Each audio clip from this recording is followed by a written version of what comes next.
네, 오늘은 십자가 신앙, 자기 희생, 십자가 신앙, 자기 희생이라는 제목으로 잠시 말씀을 나누도록 하겠습니다. 자, 우리는 지난 3주간 기도의 무릎으로 승부하는라는 주제를 가지고 세일의 특별 새벽 기도회를 은혜 가운데 잘 마쳤습니다.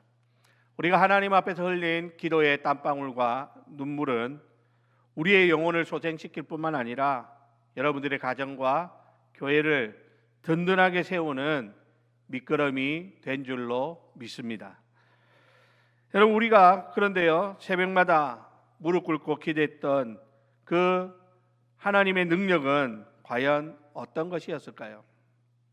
기도의 산에서 내려온 우리가 마주해야 되는 현실은 어떤 모습일까요? 그것은 바로 오늘 우리가 살펴보고자 하는 십자가라는 것입니다. 기도의 무릎은 결국 우리를 십자가의 길로, 자기 희생의 길로 이끄는 동력이 되어야 한다라는 말입니다. 자, 그런데 많은 사람들이 이 십자가를 오해하고 있는 경우들을 보게 됩니다. 그래서 토조 목사님은 철저한 십자가라는 책에서 현대교회가 잃어버린 십자가의 본질을 옛 십자가와 새 십자가를 대조하면서 이렇게 설명을 합니다. 한번 들어보십시오. 현대교회에 새 십자가가 등장했다. 이 십자가는 겉모습은 옛 십자가와 비슷하지만 내용은 완전히 다르다. 옛 십자가는 사람을 죽이러 왔지만 새 십자가는 사람을 즐겁게 해주러 왔다. 옛 십자가는 자아의 종말을 선고하지만 새 십자가는 자아의 성공을 부추긴다. 오늘날 교회가 능력을 잃어버린 이유는 사람을 죽여서 다시 살리는 옛 십자가를 버리고 자아를 긍정하고 타협하는 새 십자가를 붙들었기 때문이다. 이런 이야기를 합니다. 여러분, 어떻습니까? 여러분, 오늘 우리가 생각하는 십자가의 의미는 어떻습니까? 사람들은 십자가를 아주 좋은 것으로 생각을 합니다. 그래서 가정에도요, 이사간 성도들의 가정에 보면 가정에 십자가를 다 예쁜 십자가를 이렇게 걸어놓은 그런 가정들도 보고요. 우리 여자 성도님들 같은 경우에는 십자가 목걸이를 하고 아주 예쁘게 거기에 금박을 입혀가지고 그래가지고 십자가를 우리의 막 멋있는 액세서리로 자랑하는 그러한 모습들도 보게 되는 것이죠.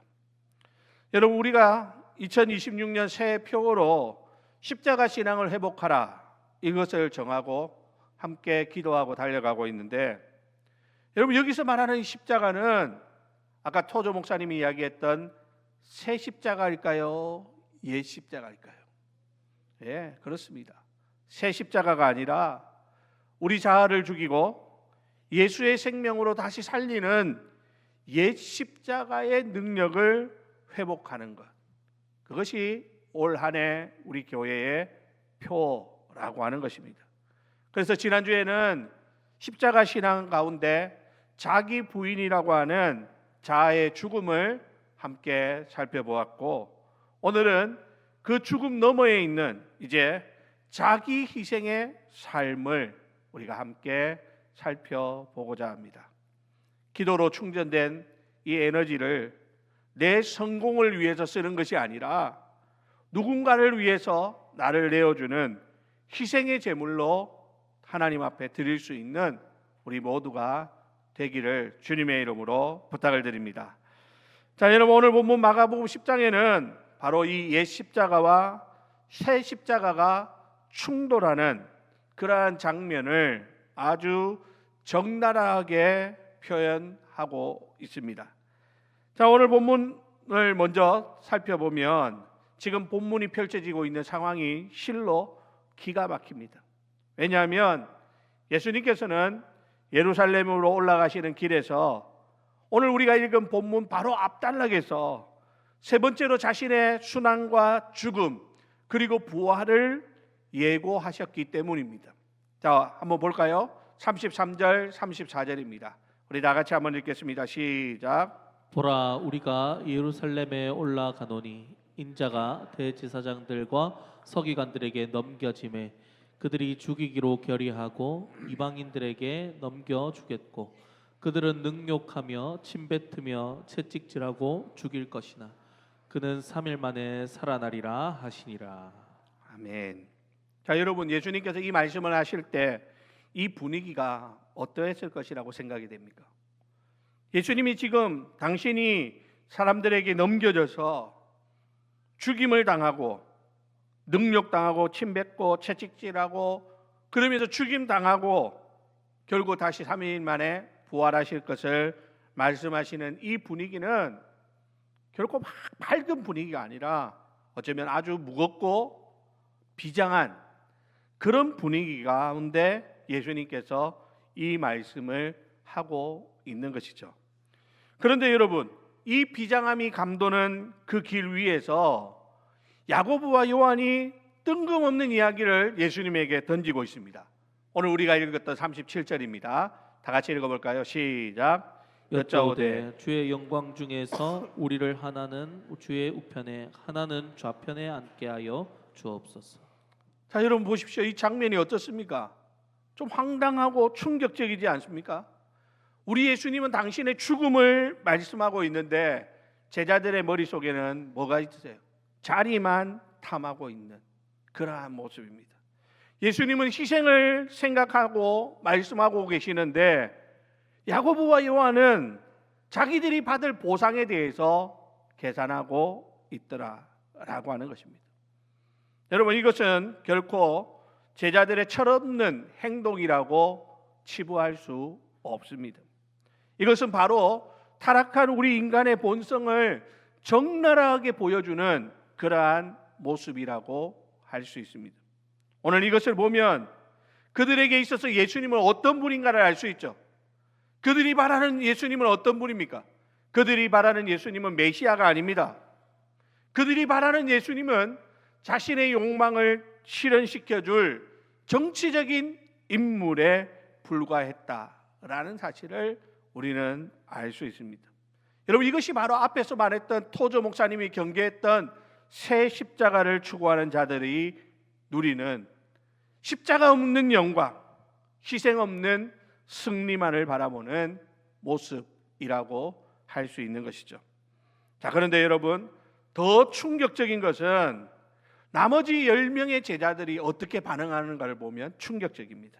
자, 41절에 보니까 10 제자들이 듣고 야고보와 요한에 대하여 화를 내거늘 이렇게 말해요. 여러분, 여기서 화를 낸다라는 말은 그냥 단순히 그냥 좀 성났다 이 정도가 아니라 격분했다라는 겁니다. 마치 막 죽이고 싶은 심정으로 다들 발끈하고 일어선 거예요. 그리고 지금 나머지 10 제자들이 이 야고보와 요한 이 두 제자들을 말을 듣고는 도저히 참지 못해가지고 다 같이 일어난 겁니다. 격분하고 있습니다. 그럼 왜 이들은 이렇게 분노하고 있을까요? 아니, 예수님께서 지금 십자가를 이야기하고 있는데 너희들은 어떻게 그것을 자리를 탐하고 있느냐? 그것 때문에 그들이 분노했을까요? 아니라는 겁니다. 그들의 마음속에도 똑같은 마음이 있었거든요.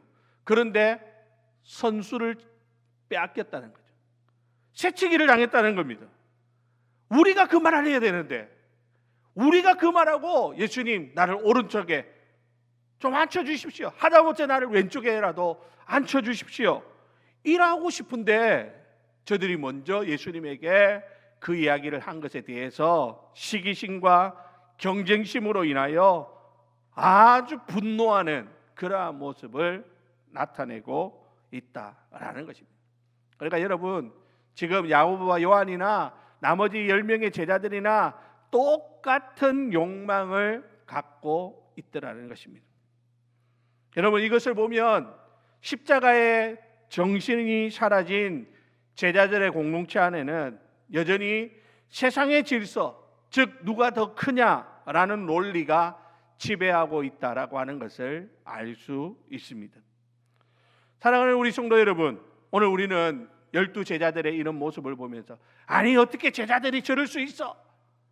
이럴 게 아니라 그 제자들의 모습 속에서 우리의 모습을 한번 살펴볼 수 있어야겠습니다. 여러분, 우리 안에는 이런 야고보와 요한의 모습은 없을까요? 혹시 우리 마음속에는 이런 분노나 섭섭함이 자리 잡고 있지는 않습니까? 교회 안에서 봉사하다가 내 이름이 빠지게 되면 섭섭함에 시험 드는 경우들이 있지 않습니까? 함께 의논을 하다가 내 의견이 채택되지 않을 때 화가 치밀어 오르는 그러한 것들을 경험해 보지 않았습니까? 내가 칭찬을 받아야 되는데 남들이 칭찬을 받을 때 배가 아파서 견디지 못하는 그러한 경우들이 없느냐라고 하는 말입니다. 여러분, 이것은 누구를 가르쳐 하는 이야기 절대 아닙니다. 저와 여러분, 우리 안에 다 똑같은 그러한 마음들이 자리 잡고 있더라라고 하는 것입니다. 여러분, 이 십자가 신앙이 회복되지 않으면요, 교회는 끊임없이 자리 다툼의 장소가 될 수밖에 없다라는 사실을 알아야 합니다. 왜냐하면 그것은 내 안에 여전히 야고보와 요한이 살아있다라고 하는 증거이기 때문입니다. 십자가 신앙은 더 높은 자리를 향한 욕망을 십자가에 못 박는 데서부터 시작되어야 됩니다. 내가 드러나야 되고, 내가 인정받아야 되고, 내가 다른 사람들보다 더 돋보여야 되고, 나의 그 수고한 것들을 인정받아야 되는 그러한 욕망들, 그것을 십자가에 못 박을 때 우리 안에 진정한 십자가 신앙이 회복되기 시작한다라고 하는 사실을 기억하시기 바랍니다. 그러므로 오늘 우리가 십자가 신앙을 회복하는 이 표를 가지고 말씀을 나누는 이 시간에 내가 주님을 따르는 이유가 무엇인지 잘 한번 더 생각해 보십시오. 나도 정말 저들처럼 세상에서 성공하고 출세하고 부자 되고 세상 사람들이 원하는 그거 예수님 통해서 얻기 위함이라고 한다면 그것은 아직 십자가를 잘 알지 못하는 것입니다. 그게 아니라 하나님, 내가 이 땅에서 세상 사람들은 섬김을 받으려고 하지만 나는 주님처럼 섬기는 자리에 서겠습니다 라는 이 믿음의 고백을 드릴 수 있다면 내 안에 있는 야고보와 요한의 그 욕망이 덮여지고 비로소 우리는 주님이 원하시는 참된 제자의 길을 걸어갈 수 있다라고 하는 사실을 명심하실 수 있기를 주님의 이름으로 축원합니다. 자, 그러면 이제 예수님께서는 이렇게 자리를 구하는, 자리의 영광을 구하는 제자들에게 뭐라고 하실까요? 먼저 예수님은 그들에게 질문을 던집니다. 여러분, 예수님의 이 질문이 아주 엄중한 질문이라는 사실을 알고 38절을 다 같이 한번 읽어보겠습니다. 다 같이 읽습니다. 시작. 예수께서 이르시되 너희는 너희가 구하는 것을 알지 못하는도다. 내가 마시는 잔을 너희가 마실 수 있으며 내가 받는 세례를 너희가 받을 수 있느냐. 여러분, 예수님께서 지금 뭐라고 말합니까? 너희가 지금 자리를 구하고 있는데 너희들이 구하고 있는 그 자리가 어떤 자리인 줄을 아느냐라고 묻는 것입니다. 그러면서 내가 마시는 잔을 너희가 마실 수 있으며 내가 받는 세례를 너희가 받을 수 있느냐라고 예수님께서 다시 질문하고 있습니다. 왜냐하면 여기서 말하는 잔이라고 하는 것은 축배의 잔이 아니기 때문입니다. 여러분, 구약 성경에서 잔이라고 하는 것은 죄인에게 쏟아 부으시는 하나님의 진노와 심판을 상징하는 것입니다. 또한 세례라고 하는 것은 여러분, 물에 잠기듯이 죽음의 심연 속으로 들어가는 것이 바로 세례라는 것이죠. 세례 받는 것은 뭡니까? 내가 죽는 겁니다. 내가 죽고 내 안에 그리스도가 사는 것, 여러분, 그것이 진정한 세례의 의미라고 하는 것이죠.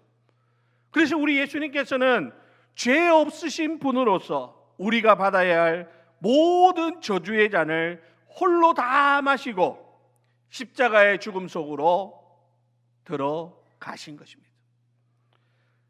사랑하는 우리 성도 여러분, 오늘 우리도 제자들처럼 자리를 구하려면 사실은 뭡니까? 주님이 마시는 잔, 주님이 받은 그 세례를 함께 받아야 하는 것이죠. 그런데 많은 사람들은 고난 없는 영광만을 구하는 거지. 고통 없는 십자가만을 바라는 것입니다. 아까 말했던 토조 목사님의 이야기처럼 고난의 십자가가 아니라 우리를 아름답게 빛내주는 새 십자가를 오늘 현대인들은 갈망하고 있다라는 것이죠. 그래서 여러분, 제자들이 뭐라고 말합니까? 오늘 본문에 보면 할 수 있나이다 막 자신 있게 이야기합니다. 왜냐하면 그들은 예수님이 말씀하시는 이 잔, 예수님이 말씀하시는 이 세례가 마치 왕의 식탁에서 마시는 승리의 포도주점으로 생각했기 때문인 것이죠. 예수님께서는 그들의 그 어리석음을 아시면서 그렇게 말씀하십니다. 너희가 내 잔을 마실 수 있다. 그래, 너희도 마시게 될 것이다. 그리고 실제로 그들은 훗날 어떻게 됩니까? 결국에는 순교와 고난을 통해 이 잔에 동참하게 되더라는 것입니다. 여러분, 오늘 이것이 우리에게 주는 메시지는 분명합니다. 십자가 신앙은 예수님을 이용해서 고난을 피하는 것이 아니라 예수님과 함께 고난의 잔을 나누어 마시는 것입니다. 여러분, 우리가 하나님을 믿는 이유가 예수님 때문에, 예수님을 통해 가지고 내 고난 비껴내고 나도 탄탄대로의 길을 가고자 원한다면 그것은 오늘 본문에 말하는 제자들의 모습과 별반 다르지 않습니다. 주님이 말씀하시는 제자의 길은 그게 아니라 주님과 함께 고난의 잔을 나누어 마시는 것입니다. 여러분, 오늘 우리가 마셔야 될 그 고난의 잔은 무엇입니까? 가정이나 직장이나 교회 안에서 갈등이 생길 때, 지난주에 제가 말씀드린 것처럼 내 자존심을 꺾고 내가 잘못했습니다, 내가 부족해서 그렇습니다 라고 말할 수 있는 것, 그것이 바로 주님이 마시는 그 고난의 잔을 함께 마시는 것입니다. 억울해도 변명하지 않고 입 닫고 침묵하는 것, 분명히 상대방의 허물이 보여짐에도 불구하고 그 허물을 덮어주기 위해서 내가 손해를 감수하는 것, 여러분, 이것이 우리가 마셔야 할 참된 고난의 잔이라고 하는 사실을 잊어서는 안 되는 것이죠. 여러분, 이번 한 주 또 세상 가운데 살아가다 보면 억울하고 힘든 순간이 찾아올 것입니다. 그때 여러분, 이 말씀을 기억하십시오. 주님, 내게 남겨주신 이 고난의 잔 내가 주님 생각하면서 기꺼이 마치겠습니다. 그렇게 할 때 우리가 조금이나마 십자가 신앙을 회복하고 주님 원하시는 그 제자의 길을 걸어가는 삶을 살 수 있게 되는 것입니다. 아무쪼록 사랑하는 우리 주례교회 성도님, 우리 한 사람이 변한다고 뭐 세상이 변하냐 그렇게 생각하지 마시고, 여러분 가정에서부터, 여러분 직장에서, 또 우리의 삶 가운데, 교회 안에서 우리가 주님의 그 고난의 잔에 함께 동참하는 그런 믿음의 성도님들이 다 되시기를 예수님의 이름으로 간절히 축원합니다. 자, 이제 예수님은 제자들을 불러놓으시고 아주 중요한 말씀을 가르쳐 주십니다. 그것은 무엇이냐면 세상의 질서와 하나님의 질서가 어떻게 다른지를 이렇게 말씀하시는 것이죠. 42절 43절입니다. 다 같이 읽어볼까요? 시작.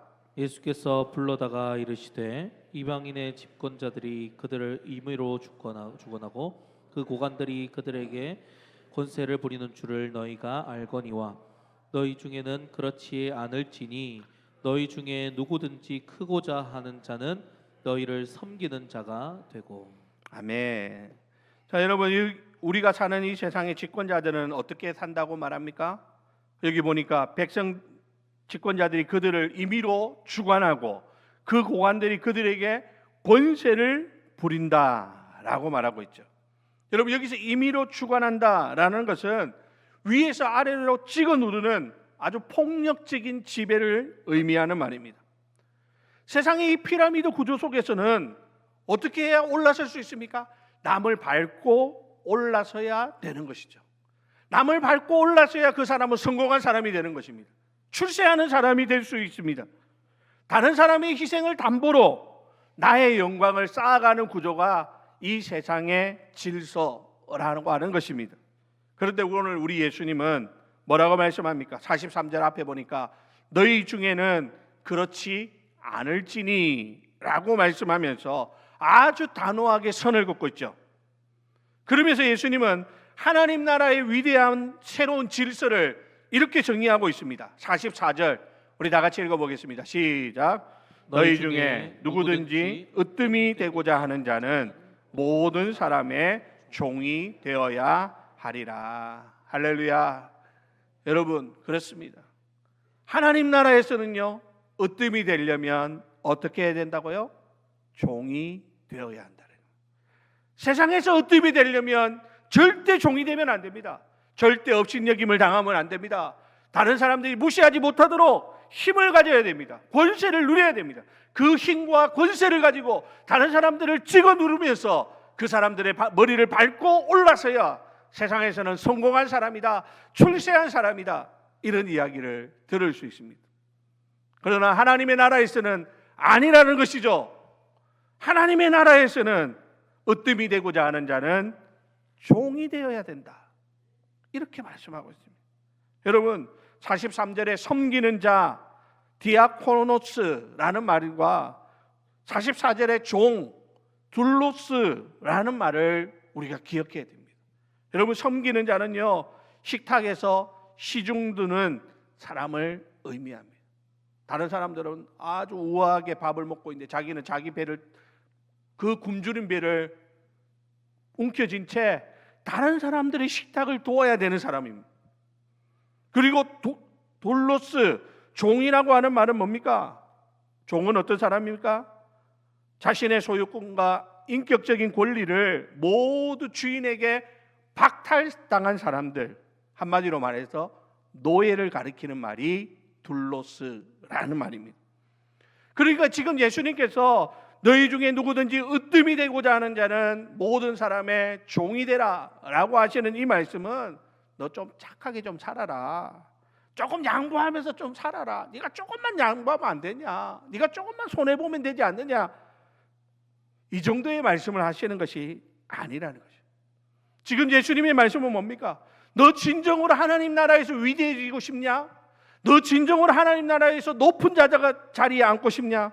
그렇다면 너의 모든 권리를 빼앗긴 노예처럼 가장 낮은 자리에서 섬기도록 하라라고 말씀하시는 것입니다. 그러니까 여러분 보십시오. 세상의 가치관과 하나님 나라의 가치관은요, 완전히 다릅니다. 그러니까 우리가 세상의 가치관을 가지고 있다가 하나님 나라의 백성으로 살아가려면 어떻게 해야 됩니까? 이 가치관이 완전히 뒤집어져야 됩니다. 세상 가치관 가지고 교회 안에 와가지고 내가 하나님의 제자가 되겠습니다, 주님을 따르겠습니다, 내가 십자가를 지겠습니다 라고 말을 하는 것은 어불성설이다 라는 말이죠. 사랑하는 우리 성도 여러분, 세상은 높아짐을 통해서 영광을 얻으려고 하지만 우리 기독교는 낮아짐과 희생을 통해서 하나님의 영광을 드러내야 한다라고 말씀합니다. 여러분, 오늘 우리가 하나님 앞에서 지난 3주간 기도의 무릎으로 승부했던 그 승부는 세상 사람들처럼 높아지기 위한 승부가 아닙니다.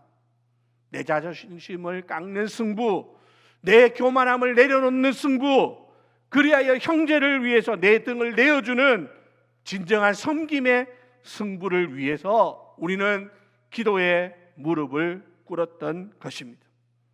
이것이 바로 진정한 성도의 삶이다 라는 사실을 명심하실 수 있기를 주님의 이름으로 축원합니다. 자, 마지막으로 그러면 여러분, 왜 우리는 이렇게까지 손해보는 삶을 살아야 할까요?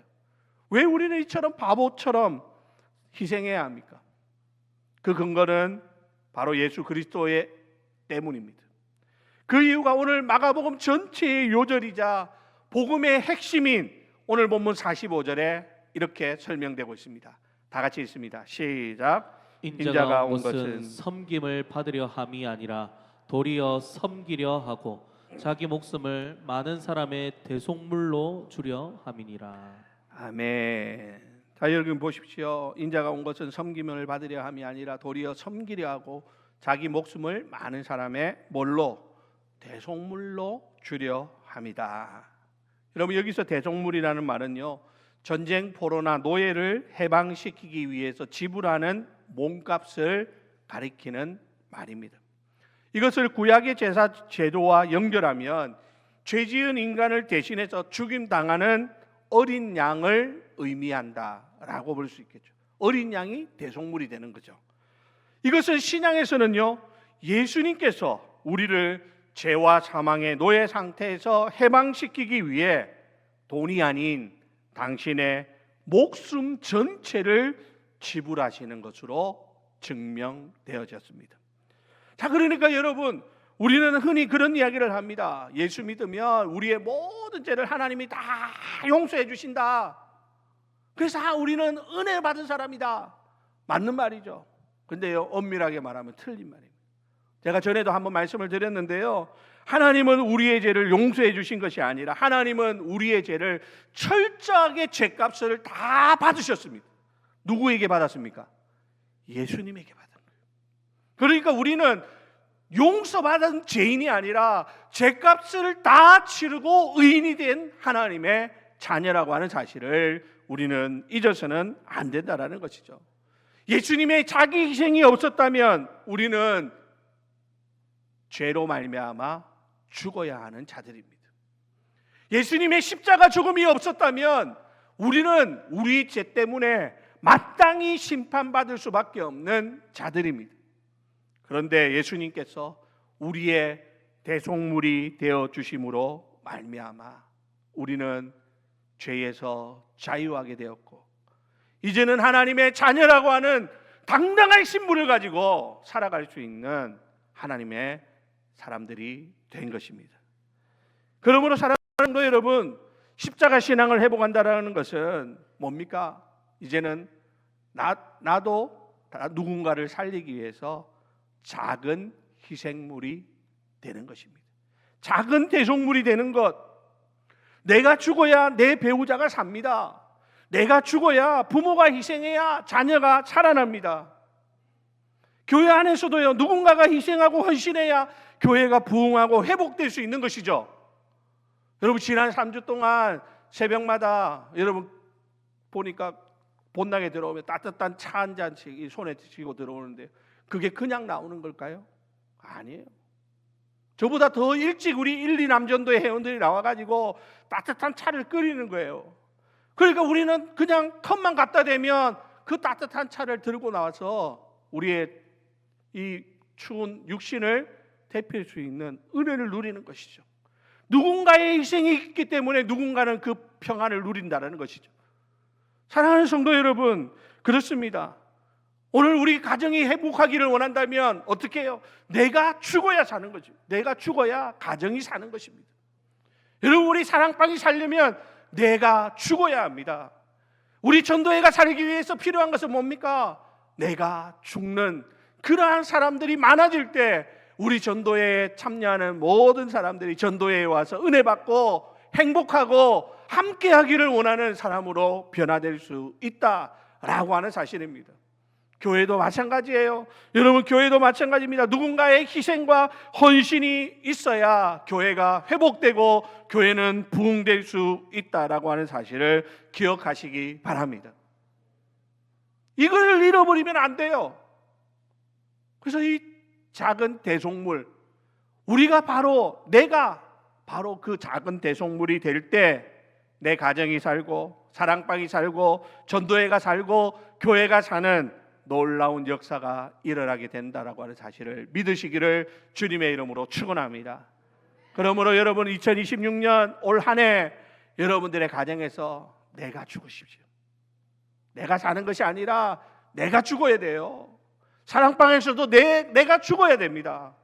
내가 하고 싶은 이야기 좀 입 닫고 다른 사람들이 이야기할 수 있도록 좀 들어주십시오. 우리 전도에서도 좋은 이야기들을 많이 할 수 있도록 서로 함께 내가 좀 더 양보하고 희생할 줄 아는 그러한 모습들이 있기를 바랍니다. 우리 교회도 마찬가지입니다. 우리 교회 안에도 많은 사람들이 이렇게 행복하게 신앙생활할 수 있으려면 누군가는 죽어야 됩니다. 누가 죽어야 됩니까? 저 앞에 저 목사가 죽어야죠. 그렇게 생각은 제가 하겠습니까? 여러분들은 내가 죽어야 된다라고 하십시오. 믿습니까? 내가 죽어야 교회가 행복합니다. 내가 죽어야 가정이 행복합니다. 내가 죽어야 부부가 행복하게 살 수 있습니다. 우리 너무나도 중요한 이 진리를 잊어버리면 우리는 늘 불행한 가운데, 불평과 원망 가운데 살아갈 수밖에 없는 것입니다. 자, 이제 말씀을 마칩니다. 우리가 잘 아는 손양원 목사님을 한번 생각해 보십시다. 1948년 여순 사건 당시에 손양원 목사님의 두 아들인 동인과 동신이는 좌익 청년들에게 붙잡혀가지고 무참하게 총살당해 죽임을 당했습니다. 금쪽 같은 두 아들을 하루아침에 잃은 그 아버지의 마음 얼마나 힘들고 아팠겠습니까? 그런데요, 반란이 진압되고 두 아들을 죽인 범인인 안재선이라고 하는 사람이 체포되어서 사형을 앞두게 되었을 때 이 손양원 목사님은 딸에게 이렇게 이야기를 합니다. 동희야, 저 청년을 죽이면 내 아들들의 죽음이 무슨 의미가 있겠냐? 그를 살려야 한다. 그를 살려서 내 아들로 삼아야 되겠다. 그랬더니 옆에 있는 사람들이 그를 미쳤다고 손가락질을 내댑니다. 아들을 죽인 저것을 찢어 죽여도 시원치 않을 판에 저 아들을 살리겠다고, 저 사람을 살리겠다고, 아니 저 사람을 아들로 삼겠다고 이러면서 막 손가락질을 하고 비난을 합니다. 그러나 손양호 목사님은 기어이 그 살인자를 용서하고 자신의 양아들로 입적시켰습니다. 안재선은 청장에서 풀려나면서 두 아들을 죽인 원수를 살려내 양아들을 삼은 그 손양원 목사님의 사랑 앞에 무릎 꿇고 통곡하며 회개했다고 합니다. 여러분, 이것이 바로 대속물의 삶입니다. 나의 가장 소중한 것을 희생하여 원수를 자식으로 삼는 것, 이것이 예수님이 십자가에서 보여주신 방식이라고 하는 사실입니다. 사랑하는 우리 주례교회 성도 여러분, 2026년 우리는 어떤 십자가를 붙들고 있습니까? 아직도 여전히 누가 더 크냐, 누가 더 인정받느냐, 누가 더 헌신했느냐, 이것을 따지는 그러한 모습은 아닙니까? 여러분, 나를 높여주는 십자가는 하나님 나라에서는 존재하지 않습니다. 십자가는 나를 죽여 남을 살리는 도구일 뿐입니다. 오늘 우리 주님의 말씀처럼 크고자 하는 자는 섬기는 자가 되라 라는 이 음성 앞에서 이번 한 주간, 아니 올 한 해 철저히 낮아지고 희생하고 섬김으로써 십자가 신앙을 회복하는 우리 모두가 다 되시기를 주님의 이름으로 축원합니다. 그리하여서 여러분들이 있는 가정, 여러분들이 있는 사랑방 전도에 우리 주례교회가 하나님의 은혜로 아름답게 회복되어지고, 여러분들의 가정에, 여러분들의 사랑방 전도에 교회에 오는 모든 사람들이 이곳에 와서 주님의 사랑을 맛보고 행복해 할 수 있는 그런 놀라운 역사가 일어나는 우리 주례교회 모든 성도님들이 다 되시기를 예수님의 이름으로 간절히 축원드립니다.